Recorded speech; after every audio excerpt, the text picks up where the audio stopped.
Bonjour à tous et bienvenue. Quelle est selon vous la spécialité et la préoccupation principale des dirigeants du football français? Gagner des titres en Europe? Non. Bien gérer les comptes d'un club? Non. Par contre, la chasse à la taupe, les dirigeants du football français s'en sont fait vraiment une spécialité, ils sont presque devenus experts en la matière. C'est bien simple, depuis la publication hier, lors du journal télé de France 2, d'un extrait du complément d'enquête à venir sur Nasser El Khelaifi ces prochaines semaines, où on voit cette fameuse réunion du 14 juillet dernier et ces invectives entre les différents présidents de clubs, c'est bien simple, la Ligue de football professionnel et les présidents, dans leur immense majorité, ne vit que pour une seule chose. Pas le fait qu'ils sont dans une situation scabreuse, que économiquement c'est un marasme et qu'il n'y a pas de plan viable d'ici quelques mois. Non, non, ils sont tous en train de creuser leur tombe, mais ce n'est pas grave. Là, ce qui est important, qui a parlé, qui a donné ça. Voilà la priorité depuis hier soir des dirigeants. Alors, c'en est presque tragicomique, mais ça va encore plus loin que cela. Cette vidéo, je la tourne avant d'aller à l'entraînement et en coup de vent, d'une seule traite. Donc je vais parler un petit peu avec le cœur parce que je ne sais pas s'il faut rire ou pleurer. Premièrement, cette chasse à la taupe, il faut bien comprendre que l'immense majorité des dirigeants du football français parlent à la presse. De manière directe ou indirecte. Soit à travers un directeur de communication, soit à travers un ami. Mais en gros, tout ce qui se passe au conseil d'administration, ça sort rapidement dans la presse parce que les mecs ne savent pas tenir leur langue. Et c'est ça le plus savoureux, c'est qu'ils s'accusent les uns les autres. Donc je vous laisse un peu imaginer déjà le degré de schizophrénie quand toi-même tu es quelque part une taupe, mais non c'est les autres, etc. Donc ce n'est pas moi, c'est les autres. Okay. Pour vous montrer le degré de folie, il y a quelques temps, lors d'une réunion, Jean-Pierre Caillot, le président du stade de Reims, avait été excédé par toutes ces fuites-là. Il disait mais c'est pas normal, on fait comme le CA, et tout de suite derrière ça sort. Et il y a notamment un journaliste d'RMC qui s'appelle Arthur Perrault qui a fait beaucoup d'articles sur la Ligue de football professionnel. Et donc on disait, bah attends, au pire on n'a qu'à attaquer Arthur Perrault en justice, comme ça on va savoir qui lui parle. Il y a quelque chose qui s'appelle la protection des sources. Alors, tu peux l'attaquer en diffamation ou que sais-je.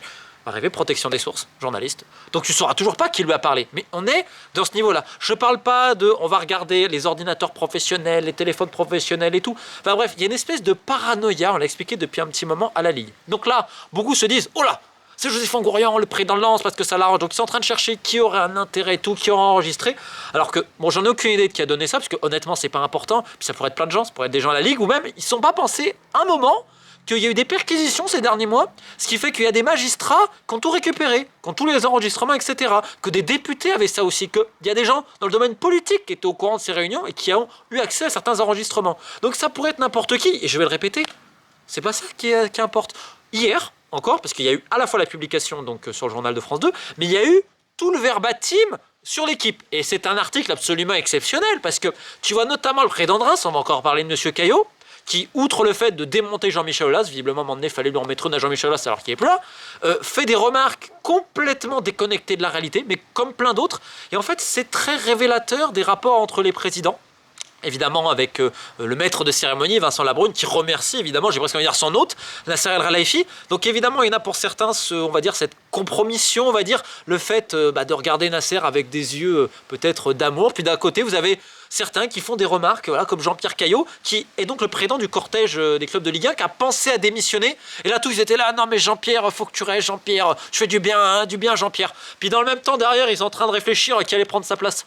C'est un peu les rapports, si vous voulez, fous, qu'il y a entre ces présidents, et c'est pour ça qu'on critique souvent Vincent Labrune, a raison, mais en fait, les présidents, ils attendent d'être respectés, mais est-ce qu'eux-mêmes sont respectables? Est-ce qu'ils ont respecté un moment le consommateur? Pas du tout, ni même le diffuseur. Parce que hier, dans cette grande journée, vous avez DAZN, le diffuseur principal, comme je vous le disais la semaine dernière, ils comptaient attaquer la Ligue. Ah bah oui, ils réclament plus de 500 millions d'euros à la Ligue de football professionnel, pour des manquements et autres. Je ne sais pas si vous imaginez la guerre qu'il y a entre le principal diffuseur et la Ligue. Je vais me donner plus loin.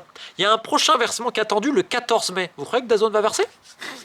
Actuellement, ils ne veulent pas. Sachant que, et ça c'est le petit effet qui se coule, vous avez CVC, ceux qui avaient donné l'argent, ils sont en colère contre Vincent Labrune, et donc pas mal de présidents. Et là, ils ont commencé à dire, ouais, mais l'argent qu'on a donné, il devait servir pour les structures, ça devait être fléché, sauf que tu te rends compte que non.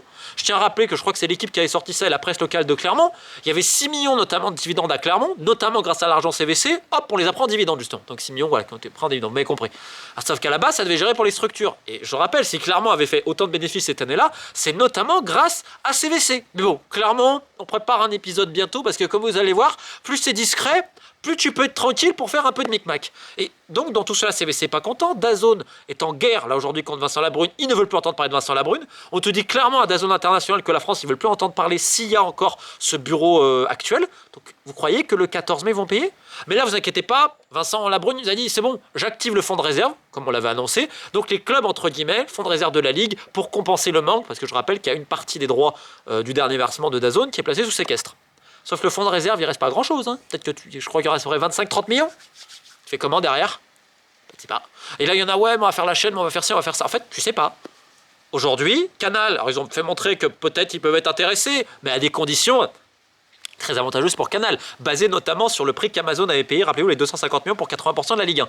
Évidemment, les autres disent, bah non, c'est pas possible, c'est pas bon, etc. Et tout. Il y en a qui vont dire, ouais, mais Canal, c'est le monopole et tout cela.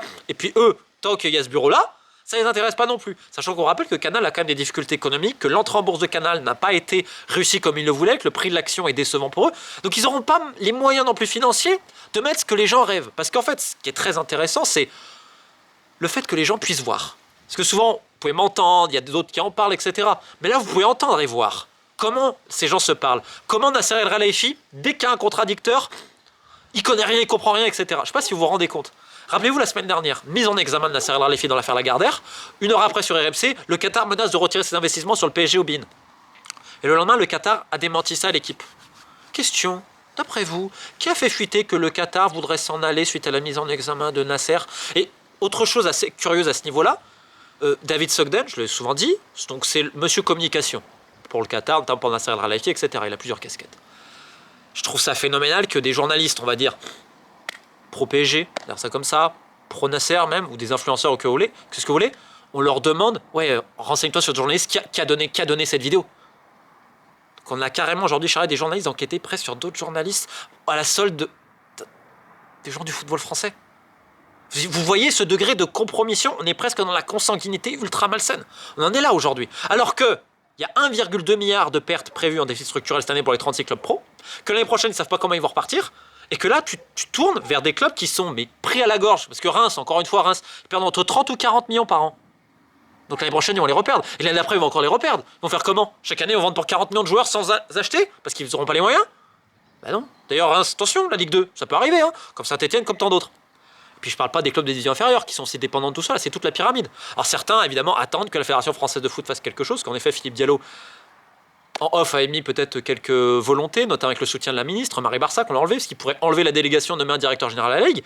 Mais en fait, moi ce que je tiens à vous dire, c'est vous pouvez me parler de Vincent Labrune ce que vous voulez, les présidents, à un moment donné, ils sont complètement déconnectés de la réalité, ils se font plus la guerre sur qui parle que ci que là, que gérer correctement leur club. Et surtout, c'est cette ambiance très pesante, on l'a vu, avec des propos quand même assez choquants. Et je tiens juste à vous poser une question. Imaginez comment ce monsieur El Khelaifi, parle à son petit personnel. Si déjà, à des chefs d'affaires multimillionnaires, à ses confrères, à des présidents qui ont un statut, il est capable de leur répondre comme ça. Imaginez vis-à-vis du petit personnel. Et il y a d'autres affaires judiciaires qui arrivent. Je suis très curieux de voir les prochaines d'autres révélations. Est-ce que politiquement aussi on n'a pas lâché certaines personnes? Parce qu'à un moment donné, il y en a qui commencent à être un petit peu gênants, mais dans tous les cas, aujourd'hui, la priorité, c'est pas de sauver le foot français, c'est pas de trouver un accord avec DAZN, c'est... Non.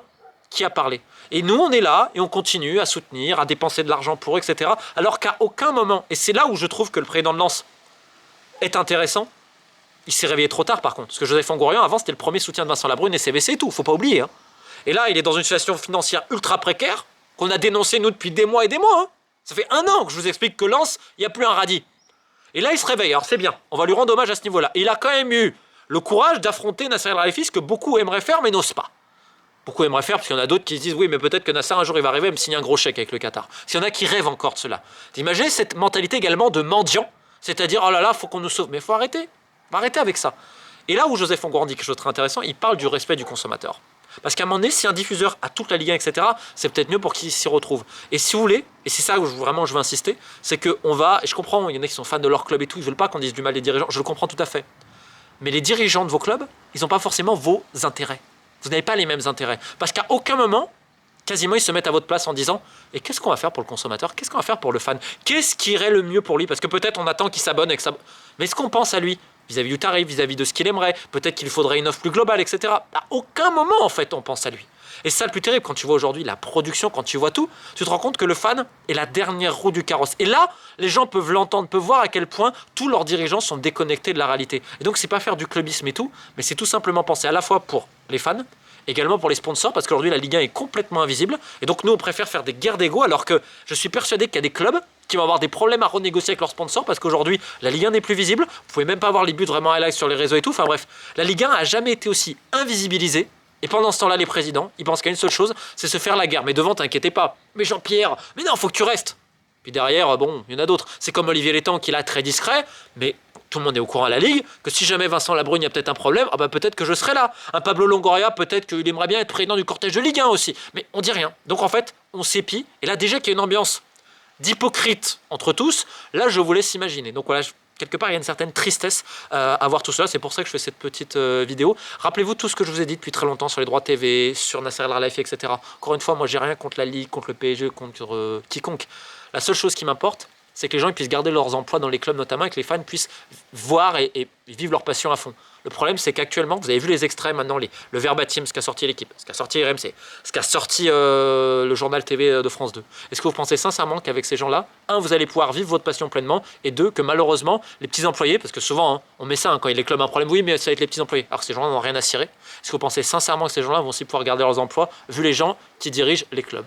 Et ces mêmes gens qui vont réclamer encore de nouvelles aides à l'État. Bref, je préfère rien dire, j'ai entraînement, c'est plus important, et sur ce, type de faith.